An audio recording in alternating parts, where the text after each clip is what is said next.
Mas o ditador cabeludo da Venezuela continua morrendo de inveja do ditador careca do Brasil. Eu deveria ter resgatado no programa de hoje o vídeo onde o Alexandre de Moraes, antes das eleições, antes do 8 de janeiro, falava assim, ria, brincava e falava assim: nos Estados Unidos eles prenderam mais de 1.000 pessoas. Nós prendemos pouco ainda, temos que prender mais. Eu estou parafraseando ele aqui. E, no final das contas, ele prendeu mais de 2.000. Mas o ditador da Venezuela ficou com inveja. Falou, pô, menos de 1.000 parece que você não participa do clube. E, nesse momento, nós temos um número que o chavismo já prendeu 1,1 mil manifestantes e você tem 23 mortos. Aqui, desde o início dos protestos na Venezuela contra o ditador Nicolás Maduro, 1.102, ainda menos do que o Brasil, manifestantes foram detidos pela polícia política do chavismo, que não a nossa Polícia Federal. Além disso, 23 pessoas morreram em virtude dos atos. Aqui no Brasil, não chegamos a esse nível, tivemos o Plesão e tal, mas tivemos bem mais do que 23 vidas arruinadas. Os dados são do Foro Penal, uma ONG defensora dos direitos humanos, que no Brasil nunca vi falar nada a respeito. Várias entidades do terceiro setor acompanham a onda de repressão na Venezuela. No Brasil, ninguém acompanha. 1.100 mortos é menos do que a gente tem no Brasil. E agora, o receituário nazi-comunista. Maduro quer criar campos de concentração para opositores. Nicolás Maduro, declarado reeleito pelo Conselho Nacional Eleitoral da Venezuela, sem apresentar as atas de votação, deu um novo passo para tornar sua ditadura ainda mais escancarada com a construção de centros prisionais de segurança máxima para manifestantes detidos nos processos eleitorais. Decidi criar prisões de segurança máxima para todas as gangues de nova geração, milícias digitais, né? Como se refere aos venezuelanos críticos do regime, que estão envolvidos em guarimba, termo pejorativo usado pelo chavismo para chamar a oposição, e ataques criminosos.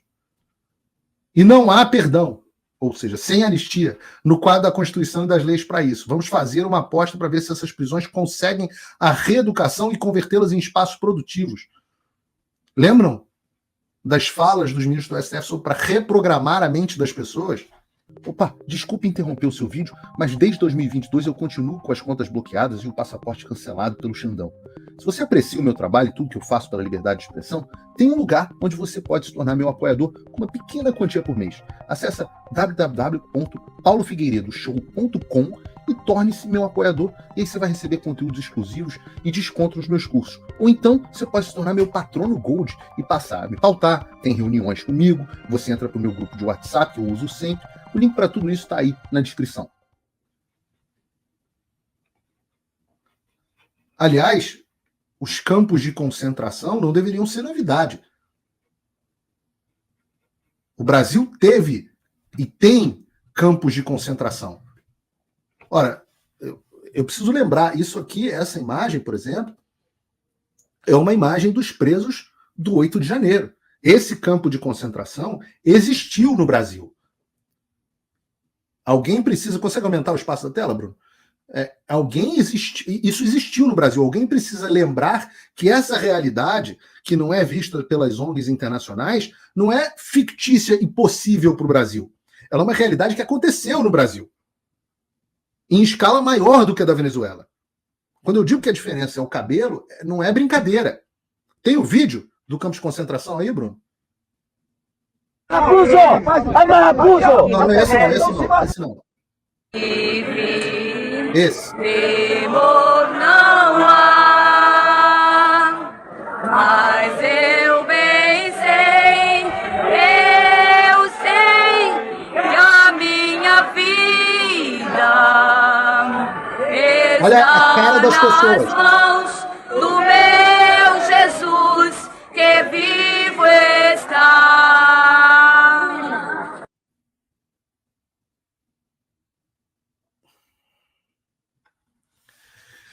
Isso tudo não é na Venezuela, isso tudo é no Brasil. Eu preciso lembrar isso a vocês. Enquanto o Reinaldo Azevedo diz que o Maduro é bolsonarista, e eu expliquei no programa anterior o que é gaslighting, o que é enlouquecimento, eu preciso lembrar você que está me assistindo, parte dessas 13 mil pessoas que estão nos assistindo, você não é maluco. Você não enlouqueceu. Maduro não é bolsonarista. Maduro é o Alexandre de Moraes de peruca. Ou com implante. Ou o Lula. A esquerda é isso. Você não vê nenhum candidato de direita no mundo dizendo que precisa regular o discurso da esquerda. Nenhum. Você nunca viu o Trump dizendo isso. Você não vai ver a Le Pen, você não vai ver os conservadores no Reino Unido. Você não vai ver Bolsonaro. Você certamente não vai ver o Milei. Isso não é coisa de bolsonarismo, Globo News. Isso é o que vocês defendem. Todos os dias, no ar. O que vocês defendem é esse ditador que pega pessoas com câncer e não tem misericórdia nem das pessoas com câncer. Essas notícias do Alexandre são as da última semana. Para quem não viu isso aqui, isso é uma coisa absolutamente de vomitar. Alexandre de Moraes nega a retirada de tornozeleira de ré do 8 de janeiro por tratamento de câncer. Sem anistia, sem perdão, como diz Moraes, como diz Maduro. O ministro do STF adotou uma postura severa ao negar o pedido de suspensão da medida cautelar de monitoramento eletrônico feita pela defesa de Karina Rosa dos Reis, ré envolvida nos atos de 8 de janeiro. A defesa havia solicitado a retirada da tornozeleira para que a ré pudesse submeter a tratamento de câncer. De câncer. E dizem que em estado preocupante. Mesmo com a delicada condição de saúde de Karina, Moraes decidiu, com base na documentação apresentada, que foi considerada insuficiente simplesmente por não especificar a data dos exames ou do início do tratamento. Como se fosse fácil você descobrir a data dos seus atendimentos no Brasil, no SUS. Viva o SUS. O ministro decidiu que o pedido não demonstrava necessidade. Não há motivos para o atendimento do pleito de suspensão da monitoração eletrônica. Um câncerzinho é motivo. Ele ressaltou que cabe a requerente de posse da data do exame, da cirurgia e internação do relatório médico dirigir-se ao STF pleiteando a flexibilização. Essa é só essa semana. Alguma ONG internacional, fez algum comentário?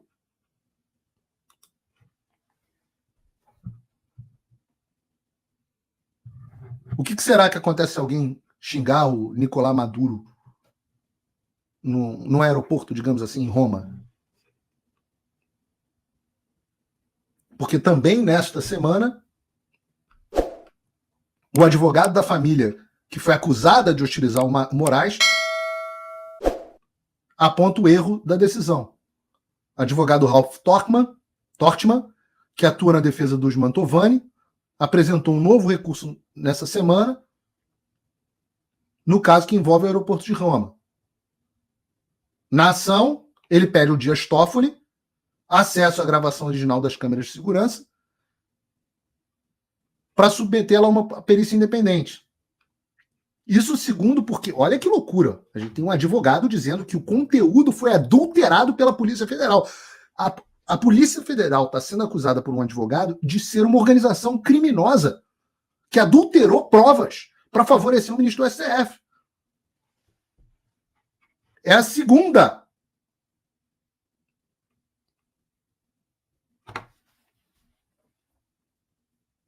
Atualmente, o material pode ser apenas consultado no STF pela defesa com horário marcado e não pode deixar a sede do tribunal. Por quê? Eu vou fazer aqui a pergunta que todos nós deveríamos estar fazendo. E eu falei na época que aconteceu, eu falei assim, olha, Se essa história for verdade, vocês devem lembrar, eu acho que não sei se eu estava na Jovem Pan ainda, não sei aonde eu estava, mas eu falei assim, olha, se for verdade o que o Alexandre de Moraes está dizendo, nós vamos enxergar neste domingo, o STF vai ter vazado esse vídeo para o Fantástico.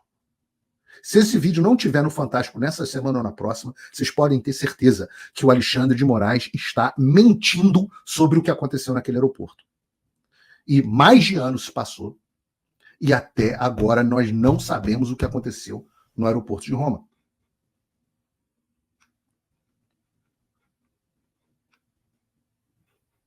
E claro, tem todos os problemas de processo penal, e os caras não deveriam estar no STF, enfim, não vou nem entrar nisso aqui. Eu vou entrar no materialmente. Cadê a porra do vídeo do que aconteceu no aeroporto de Roma, Alexandre? Ô Dias Toffoli?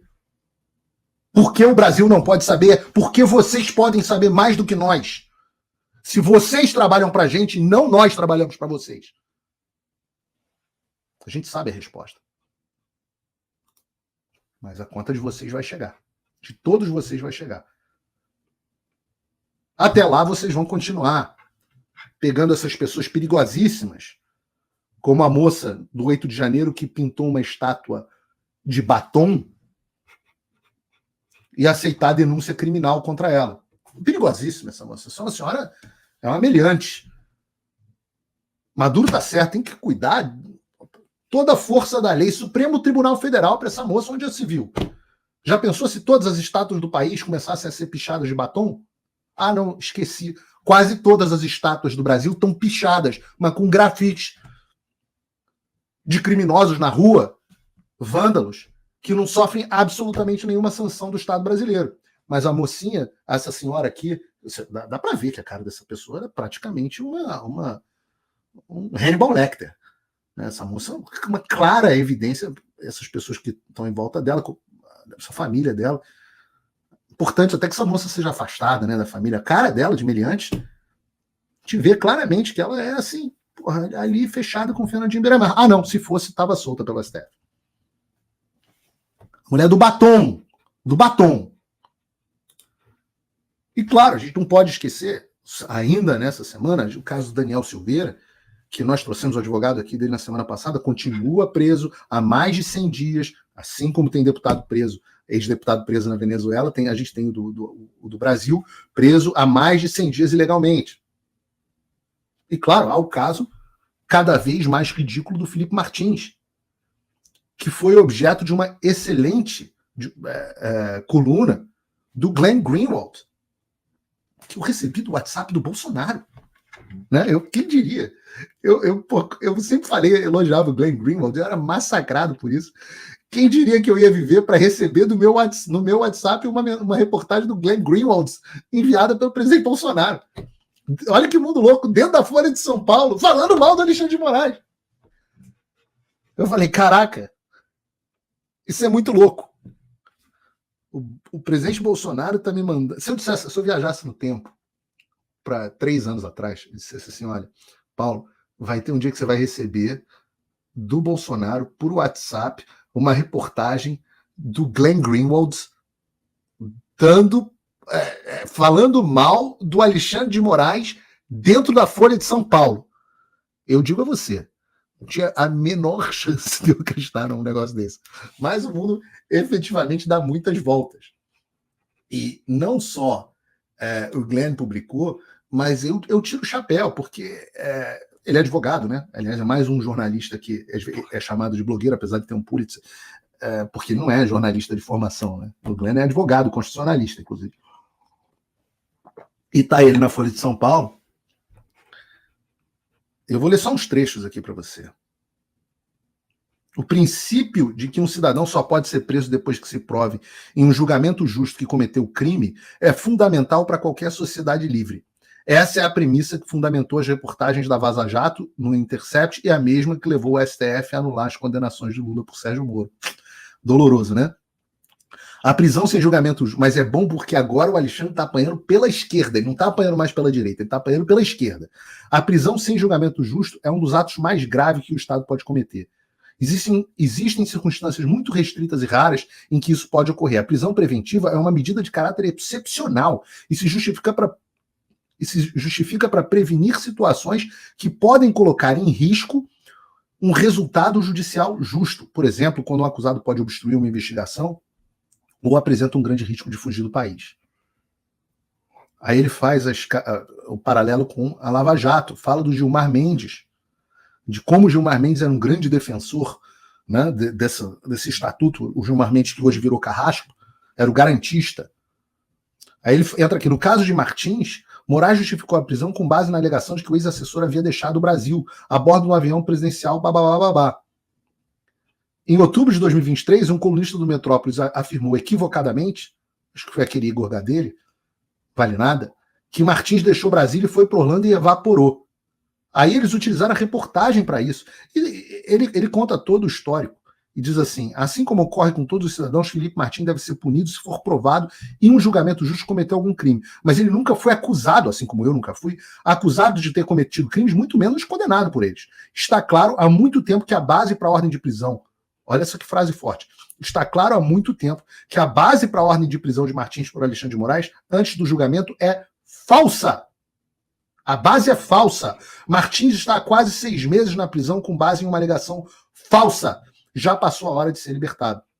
E eu conversei com o Glenn a esse respeito, e eu compartilho dos paralelos que ele faz com a Lava Jato, com as diferenças, né? O Alexandre faz muito pior. O devido processo legal é muito mais violentado. E a outra diferença que eu falei foi o Sérgio Moro era bem mais frouxo que o Alexandre. Bastaria essa reportagem na Folha de São Paulo para o Sérgio Moro ter liberado uma preventiva porque estava pegando mal. Enquanto o Moraes não tem, ou quase não tem, constrangimento algum. Essas são as grandes diferenças. Mas não dá para negar que a gênese do desrespeito ao devido processo legal, se não toda ela, mas uma boa parte dela, estava na Lava Jato. Claro que estava. Obviamente estava. E eu digo que a conta vai chegar. E vai chegar. Moraes vai pagar pelo que ele fez. Vai pagar pelo que está acontecendo. Nessa vida ou na próxima, mas eu prefiro que seja primeiro nessa. A gente continua trabalhando duro. Eu volto a dizer, aqueles que acham que não vai haver um projeto de lei apresentando sanções contra o Brasil, as pessoas estão redondamente enganadas. Aqueles que acham que é blefe, as pessoas estão redondamente enganadas. Os trabalhos continuam. No dia 11, eu tenho reunião, o Congresso dos Estados Unidos está em recesso, então os parlamentares não estão trabalhando, mas no dia 11 eu tenho reunião com eles para falar a respeito do projeto de lei. No dia 5, jantar com Maria Elvira Salazar, vamos tratar desse assunto. Assim, vai acontecer, é uma questão de tempo, quer dizer, eu não controlo todos os elementos, né? Eu não sou congressista aqui para apresentar projeto de lei, mas que vai acontecer, vai acontecer. Eu acho, a minha aposta é que vai acontecer. As conversas estão muito avançadas, já tem rascunhos, já vi 4 ou 5 rascunhos do projeto. Quando eu falo com as pessoas, e aí, etc, vamos apresentar, setembro, na volta do recesso legislativo, vamos apresentar. Já tem apoio, mais de 20 deputados já falaram para mim, eu vou apoiar o projeto de lei. E esse é o início, porque no final das contas, quem precisa responsabilizar o Moraes são as instituições brasileiras. Esse é só um empurrãozinho. No final das contas, como vocês podem ver até na Venezuela, se o povo não resolve os seus próprios problemas, e eu espero que nós não cheguemos a uma situação irreversível, como parece ter virado da Venezuela, embora, como eu demonstrei aqui, em vários aspectos nós já estejamos numa situação pior, nós temos algumas coisas que são melhores, né? O Brasil tem uma elite com interesses próprios e poder muito menos centralizadas do que existe dentro da Venezuela, né? O poder econômico, a cooptação das forças militares na Venezuela é muito maior. Eu acho que, embora nós temos o pior comandante do exército da história do Brasil, que, aliás, o general Tomás, não adianta ficar mandando recadinho para que tá atrás de mim, não. A puta que te pariu, não tenho medo de você, não, porra. Vou botar a inteligência do exército para investigar esse cara. Chupar, eu tenho medo de inteligência do exército? Porra. Já falei isso milhões de vezes. O sobrenome é Figueiredo. Pergunta em volta o que significa sobrenome Figueiredo. Acho que eu vou ficar mandando recadinho por terceiro. Que coisa de babaquinha. Quer me procurar? Pede meu WhatsApp, vem falar comigo, diz que eu estou errado. Diz que eu estou errado nas afirmações que eu faço. Em vez de ficar fazendo encontrinho com jornalista, encontrinho com não sei quem, recadinho. Olha, o general, o comandante do exército está puto com você, Paulo Figueiredo. Eu caguei, porra. Não durmo com o comandante do exército. Esses caras acham que são muito mais poderosos do que são. Não tenho medo de nenhum deles. Vai fazer o quê? Vai me jogar na prisão? Eu já tive. Sobrevivo. Daniel Silveira vai sair da prisão. Vai sair da prisão herói. Você passa um perrengue um tempo e sai mais forte, pô. Eu, hein? Recadinho, coisa de baitola. É um nível, né? Mas apesar desse borra-botas lá como comandante do exército, as nossas forças armadas como um todo não sofreram o mesmo processo da Venezuela. Podem pecar pela omissão, o que é grave, mas não estão no mesmo estágio de subserviência que estão as forças da Venezuela. Então, você tem os limites da força. Você tem a Polícia Federal tá com câncer em estado de metástase, mas tem muita gente boa ainda dentro da Polícia Federal. Muita gente boa. E as outras forças policiais, eu diria que são totalmente desalinhadas com o governo, com o Alexandre. Ou vocês acham que as forças policiais, a PM do Rio de Janeiro, a PM de São Paulo, é feliz com as decisões do STF, que soltam os bandidos que eles arriscam a vida para se defender? Que defendem a criminalidade, que defendem o tráfico de drogas? É claro que não.